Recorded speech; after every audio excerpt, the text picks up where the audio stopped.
Herkese selamlar kıymetli dostlar. Umarım iyisinizdir, güzel bir gün geçirmişsinizdir. Bugün açıkçası benim için de sürpriz bir video. Bugün video yayınlamayı düşünmüyordum ama bir haber çıktı ki İspanyol gazetesinde Arda Güler'le ilgili. Yani Türk basınında hemen hemen artık spor gazetelerini geçtim. Spor gazetesi olmayan gazetelerde bile bu haberi görünce ve sosyal medyada da insanların konuştuğunu görünce yani bir açıklık getireyim dedim. İnsanlar tabii ki özellikle haber siteleri spor basınında çok var. Şimdi yani gündem haberleri yapan, siyaset haberleri yapan siteler tabii ki bir haberi yaparken önünü arkasını iyi araştırıyorlar. Bu haberi kim yapmış falan. Ama spor gazetesinde bu çok az. Şimdi bir haber çıktı bugün AS gazetesinde Arda Güler'in sanki bundan sonra yedeğe kalacağıymışla ilgili bir gönderme de var içinde ufak ufak. Tabii bu bir köşe yazısı ama bu tabii ki Arda Güler'i yıkan haber, Arda Güler'i üzen haber gibi bir haberler yayıldı. Türk basınında yayıldı bunlar. Tıklatma şeysi falan ama bakın net bir şekilde dezenformasyon. Bu dezenformasyonu Türk basınına söylemiyorum. Sözlerim çarpıtılmasın, yanlış anlaşılmasın. İspanyol gazetesinin yaptığı net bir şekilde dezenformasyon. AS gazetesinden bahsediyorum. Son zamanlarda girdi bu kelime lügatımıza ama bence şunun için cuk oturacak bir ifade. Çünkü teknik direktörün açıklamalarına tam tersindeki teknik direktör bu açıklamayı yapmış.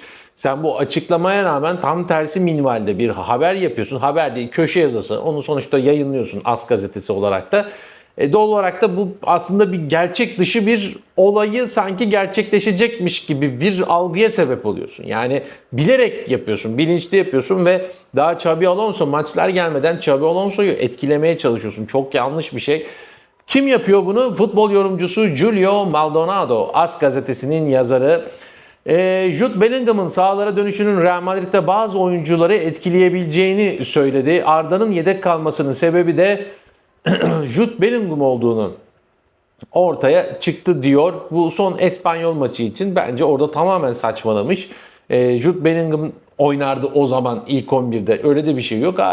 Jude yok, Arda da yok. Öyle bir deneme yaptı demeye getiriyor. Çok saçma. Espanyol'la oynanan maça sonradan dahil olan Arda Güler'le ilgili açıklama yapan Real Madrid teknik direktörü Xabi Alonso, Bellingham ve Arda Güler'in çok benzer rollerde oynadıkları doğru. Ancak birlikte de oynayabilirler. Arda arkadan bağlantı kurabilir. Jude ise daha önde etkili olabilir değerlendirmesinde bulunmuştu.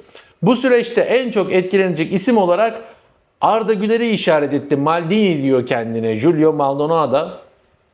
Neresi Maldini ise. Bellingham Levante karşısında henüz ilk 11'de başlamayacak ama derbide yani Atletico Madrid maçında karşı ilk 11'de başlayacak diyor Bellingham'a ve onun yerine onun dönüşüyle birlikte birinin kenara çekilmesi gerekecek. Sonra da fikrini vermiş. Demiş ki benim fikrimce bu isim Arda Güler olacak. Güler büyük bir yetenek ama Bellingham'ın dönüşüyle onun dakikaları azalabilir.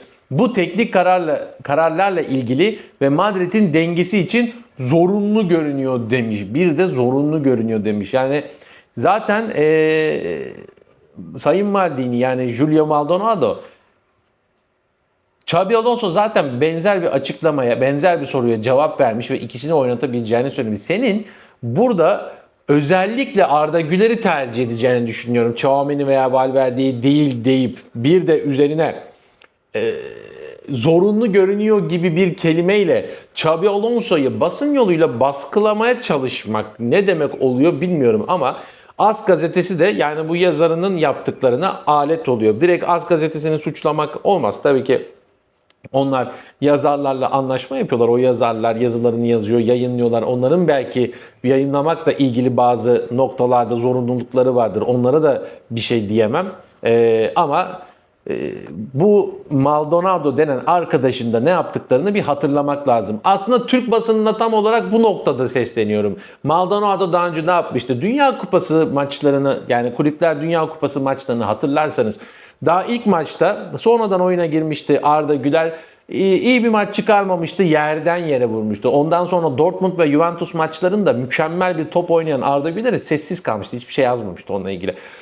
Hemen arkasından Arda Güler'in takımdan ayrılacağı yönünde haberleri bu adam çıkardı. yazdı, etti, çizdi. Sonra o haberler yalanlandı ama yine o dönem bazı haberler yaptı. Dedi ki Jude Bellingham'la Arda Güler benzer oyuncular dedi ki bu soru Xabi Alonso'ya soruldu. Xabi Alonso da aynısını söylüyor. Şimdi söylüyor ama o ta Temmuz ayında muhtemelen bu sene de Arda Güler yedek oturacaktır Jude Bellingham'ın yerine ve dolayısıyla takımdan ayrılması daha iyi olur gibi böyle üstü kapalı laflar ediyordu. Ve sonrasında tabii ki Jude Bellingham'ın bir ameliyat mevzusu falan. Arda Güler ilk 11'e geldi. Jude Bellingham iyileşene kadar Sayın Maldonado'dan tek bir yazı görmezken Jude Bellingham'ın dönüşüyle basın yoluyla da Xabi Alonso'nun baskılanması başladı. Enteresan bir durum. Geri kalan yorumu da sizlere bırakıyorum kıymetli dostlar. Bu kadar kısa bir video. Hepinize teşekkür ederim. Beğenmeyi unutmayın, yorum yapmayı unutmayın. Çok merak ediyorum yorumlarınızı. Ve kanalıma da abone olmayı unutmayın. Çünkü benim için en önemli şey aboneliğiniz. Sosyal medya hesaplarım da var. Ana sayfadan da bulabilirsiniz tıklayarak. Beni X'te takip edebilirsiniz. Facebook'ta Elit Spor Haber olarak varım. Oradan takip edebilirsiniz. Ve Instagram'da Oğuzhan Poyraz TV olarak varım. Oradan da hepsinin linki var zaten. Hepsini oradan tıklayarak takip. Hepinize tekrardan teşekkürler. Bir sonraki videoda görüşmek üzere. Sağlıcakla.